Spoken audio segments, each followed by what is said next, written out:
প্রত্যেক দিন আপনারা দেখেন যে থালা সাজিয়ে দিচ্ছি বিভিন্ন রকম বাটি দিয়ে, কিন্তু আজকের আমি থালা বা প্লেটের উপরে কোনো বাটি ইউজ করব না, কিন্তু খুব সুন্দরভাবে একটু আর্টিস্টিক ব্যাপার আসবে সেই রকমভাবে থালা সাজানোর চেষ্টা করছি।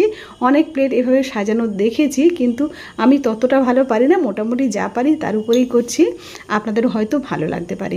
ভাতটা প্রথমে আমি এইভাবে 3 কোনা করে নিচ্ছি, যেহেতু একটা প্লেটের উপরে সব কিছুই রাখবো সেই রকমভাবে অল্প ভাতটা নিয়ে নিলাম আর নিয়ে 3 কোনা করে নিয়েছি। এই যে শাক ভাজাটা দেখতে পাচ্ছেন, এটা কি শাক বলুন তো? এটা শুশনি শাক।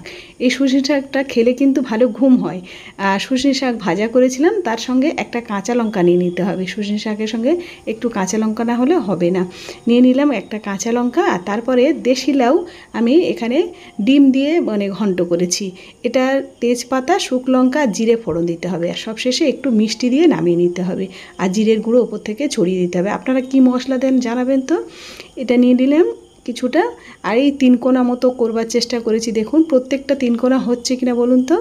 ঠিক এইরকমভাবে নিয়ে নিচ্ছি। আর মাছের ঝোলটা কিভাবে দেবো বলুন তো, এটাই তো প্রবলেম। আর এইভাবে কাতলা মাছের পেটি নিয়ে নিলাম, আর 2 পিস আলু নিয়ে নিচ্ছি, অল্প পরিমাণে ঝোলটা দিচ্ছি। তারপরে খাওয়ার সময় পরে নেওয়া যাবে। ওগুলো খাওয়া হয়ে গেলে কেমন লাগলো জানাবেন।